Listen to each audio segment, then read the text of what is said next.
$817 millions.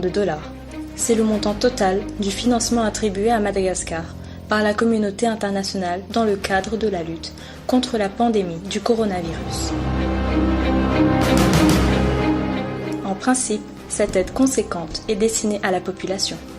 Mais dans la pratique, les rares bénéficiaires sont les plus nantis, les personnes proches du pouvoir et quelques politiciens. La manne financière fait le bonheur des tout-puissants au détriment des plus vulnérables. Au tout début de la crise, les premières mesures prises par Rajoelina, c'était de décréter l'état d'urgence sanitaire. Pour combattre le virus, il a envoyé les militaires pour traquer la population dans le cadre d'un confinement à Antananarive et à Tamatave. Début juin, le président malgache lance une chasse à ceux qu'il qualifie d'indisciplinés. Ils m'ont mis à terre et donné des coups de pied. Ils m'ont fait une clé de bras. J'ai beaucoup pleuré.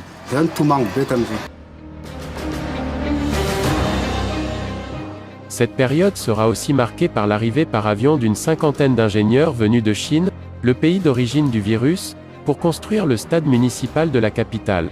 Nous sommes 38, oui, qu'on va travailler au stade. Oui.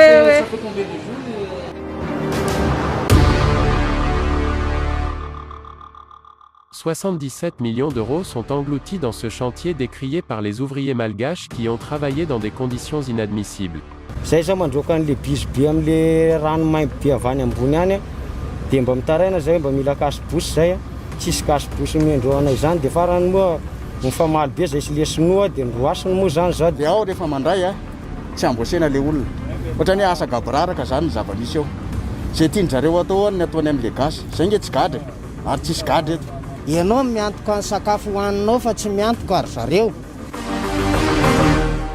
Le chantier des Chinois à Mahamasn, tout comme celui des Français de Colas au Colisée à Anatirouve sont hors la loi. Ils ont été réalisés en pleine période de confinement en mars 2020 sous la bénédiction des autorités malgaches qui brillent par leur incohérence et leur incompétence. Mivantana ny lahateny ny filoha miainga avy etsy amin'ny lapam-panjakana etsy Ambotsirotry andeha rao raha antsika tompoklasy tompokavy. Herinandro katroka androany izao dia nanambara averenina kely ngamaniny io fotsiny ny akoatran'izay mety ao. Depuis le départ, la gestion de la crise Covid est désastreuse à Madagascar. Nos journalistes indépendants et nos économistes ont décortiqué un rapport officiel publié par le ministère de l'Économie et des Finances. Voici les résultats de leurs investigations. Qui sont les donateurs ? Les donateurs sont la Chine, la France, la Norvège, la Principauté de Monaco, l'OMS, le PNUD, l'Union européenne et l'ONG Secours islamique de France. Le montant total des dons avoisine les 40 milliards d'ariary.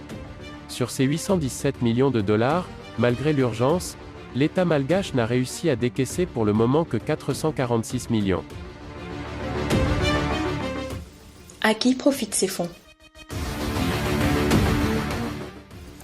L'argent du Covid, destiné à la base pour lutter contre le virus à Madagascar, a servi à rembourser les frais médicaux de quelques politiciens célèbres. 7 milliards de dollars, jamais 25 à 50 milliards de dollars. Figure en tête l'amiral Didier Ratirk, qui n'a jamais pourtant été déclaré malade du coronavirus, mais dont le nom apparaît au moins 4 fois dans le rapport. Il a reçu 2,4 millions d'ariary le 4 mai, 3,2 millions d'ariary le 11 juin, 6 millions d'ariary le 3 août et 5 millions d'ariary le 27 août 2020. Son ancien Premier ministre, le général Désiré Rakotwardjohn, aussi n'a pas été oublié. De même qu'un ancien baron du régime socialiste, son ancien ministre Aristide Velumpana, dont les frais d'évacuation sanitaire en France ont été remboursés à hauteur de 76 millions d'ariars. L'évacuation sanitaire à l'étranger n'a concerné que quelques rares personnes dont le nombre se compte sur une seule main. Citons entre autres, une journaliste de la TVM, soignée à La Réunion, ou encore un jeune de 19 ans, probablement l'enfant d'un dignitaire du régime, évacué à Marseille pour près de 50 millions d'ariars. Mais le record absolu en matière d'évacuation sanitaire est de 176 millions d'ariars. Ce sont les frais d'hôpitaux d'un parent proche de la collaboratrice de Rajoelne à la présidence. Malgré les soins qui ont frôlé les 40 000 €, ce patient soigné à Paris est malheureusement décédé.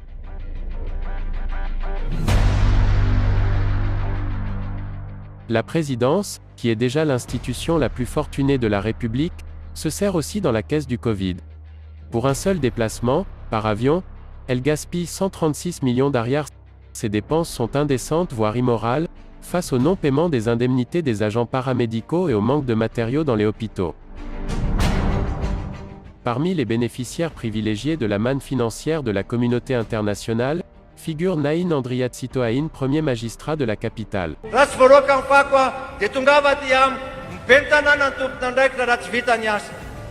En effet, le maire d'Antananarive a acheté, toujours suivant la procédure du marché de gré à gré, au célèbre concessionnaire Ocean Trade, un minibus Golden Dragon et une camionnette à plateau pour la coquette somme de 150 millions d'ariars ou 33 500 €. Le maire a profité de l'argent du Covid pour acheter des batteries et des pneumatiques pour les autres véhicules de la commune urbaine. Cerise sur le gâteau, ces pièces de rechange pour la réparation et l'entretien de l'ascenseur de l'hôtel de ville, toujours au nom du Covid.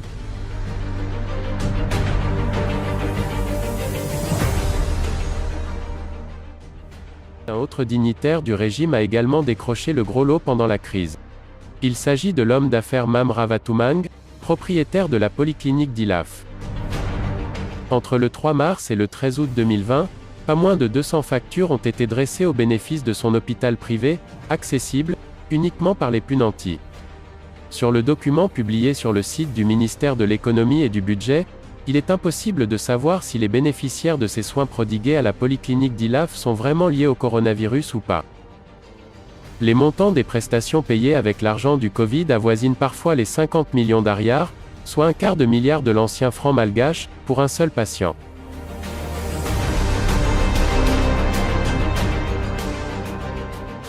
Les tenants du régime se sont bien gardés d'ébruiter ces initiatives extrêmement budgétivores, réservées à une poignée de familles de nantis, politiciens pour la plupart. En revanche, annoncer en grande pompe devant la presse les mesurettes qui servent de trompe-l'œil, comme les vaccins ou autres Tuskafamine, ne durent que quelques jours, voire quelques heures, le temps d'un show médiatique savamment orchestré.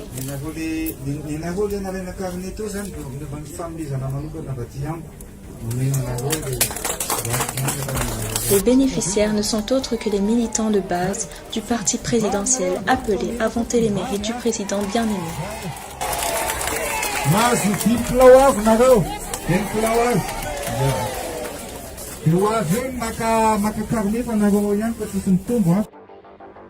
Les dépenses liées à l'acquisition des produits de première nécessité proposés par les Tsenamour sont connues. Quant aux recettes, aucune trace. La malnutrition est un droit fondamental et non un privilège. Merci beaucoup, Monsieur le Président.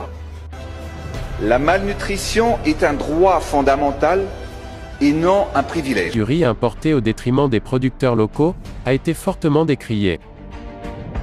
Rajoelne a tenu à verrouiller ce business de l'importation de riz à travers une société anonyme à participation publique créée à la va-vite. À la tête de cette structure controversée, il a parachuté un de ses hommes de confiance qui occupe déjà un poste clé à la société d'électricité Jirama. Ce mélange de genres qui sent le conflit d'intérêts à plein nez illustre à quel point la gestion de la pandémie par le régime Rajoelne est calamiteuse et n'obéit à aucune règle d'orthodoxie financière.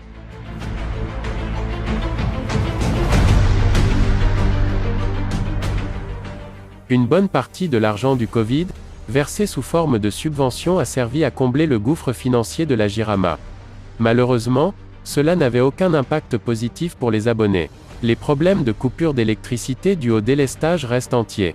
L'État malgache est totalement défaillant et incompétent dans le domaine de l'énergie.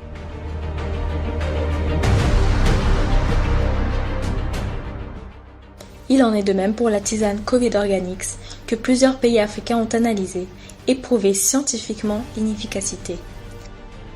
Pourtant, une bonne partie de l'argent du Covid, 143,3 millions d'ariars, plus précisément, a été englouti par le business de l'Artemisia, dans lequel évoluent plusieurs membres de la famille de Radzouane.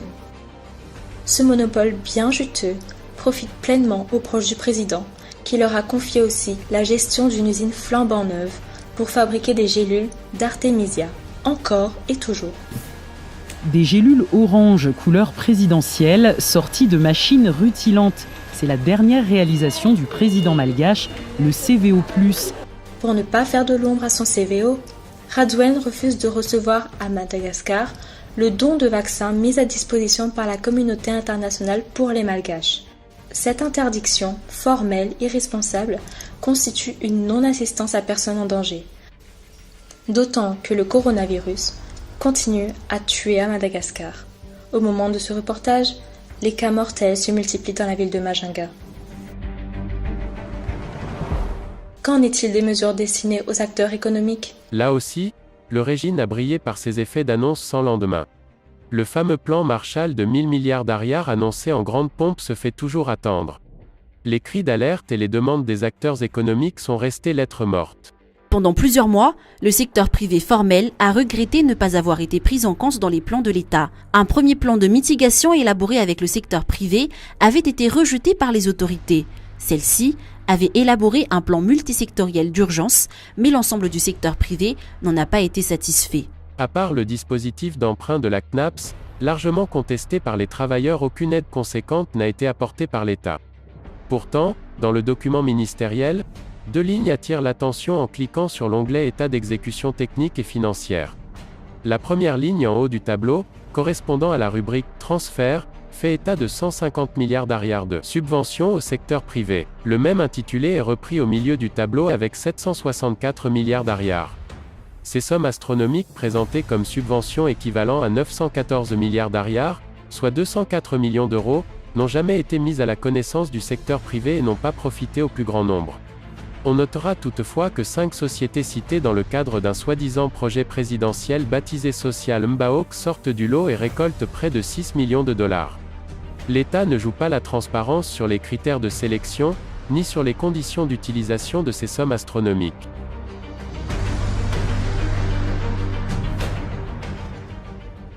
On peut se poser des questions sur cette entreprise à consonance chinoise qui ne porte aucune trace sur Internet.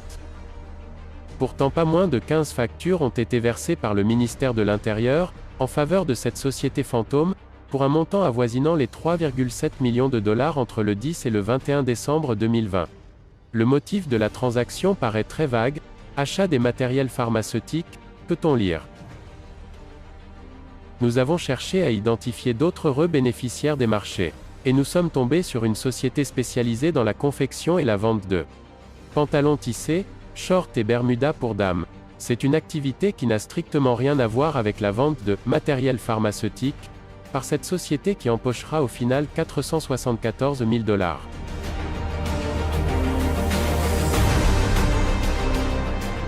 Les sociétés chinoises sont payées par le ministère de l'Intérieur et non pas celui de la Santé, alors qu'il s'agirait d'achats de matériel pharmaceutique.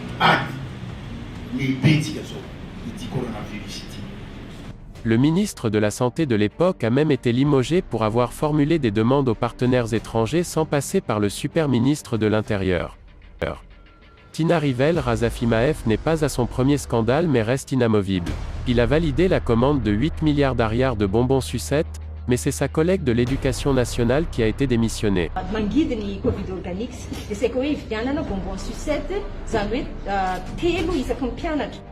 Bonbons sucettes. Salut ty zavamamy. Asakasaka izay ty zavamamy fa mampidi-dozy regny zavatra ireny. Hoe andeha hifamodika tsy zany ngamba fanaovana politika hoe andeha hifamodika fotsiny La nomination du ministre de l'Intérieur à la tête du Centre de commandement opérationnel Covid-19 ou CCO a toujours été suspecte. Bien connu pour avoir apposé sa signature à côté de celle de son épouse, bénéficiaire du marché de matériel audiovisuel et informatique du CCO, Tinarvel Razafmaev est aussi responsable du scandale des 1,3 million de voix de doublons aux élections présidentielles de 2018, qui ont permis à Razouel d'accéder au pouvoir. Par le scandale des doublons révélé par le numéro 2 de la CENI, la légalité du président est remise en cause, tout comme sa légitimité, compte tenu de ses récentes dérives dictatoriales. Tous les critères sont réunis pour qualifier le régime d'Andry Rajoelina de dictature.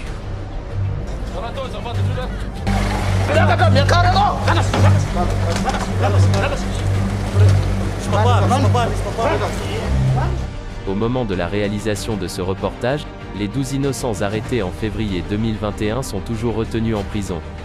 Leur seul tort, c'est d'avoir porté des habits rouges, aux couleurs du mouvement de l'opposition. En même temps, les jeunes des universités, dans tout Madagascar, s'insurgent contre le retard ou le non-paiement de plusieurs mois de bourse d'études. À Tamatave, l'un d'eux a été tué avec des balles réelles utilisées par les militaires. Mais la mobilisation des étudiants qui réclament leur maigre bourse mensuelle d'à peine 5 € ne faiblit pas. Leur colère et leurs inquiétudes sont légitimes. Ils s'interrogent, où sont passés les centaines de millions de dollars destinés à aider la population ? Comment sont gérés l'argent des contribuables ? Détournés, gaspillés, ou servent-ils à acheter des maisons en Suisse, à Maurice ou à Dubaï ? Ou servent-ils à payer 150 000 € de frais de scolarité du fils de Rajoelina Lausanne ? Ou à acheter de nouvelles voitures pour les dirigeants adeptes du bling-bling ? Madagascar est réellement en danger.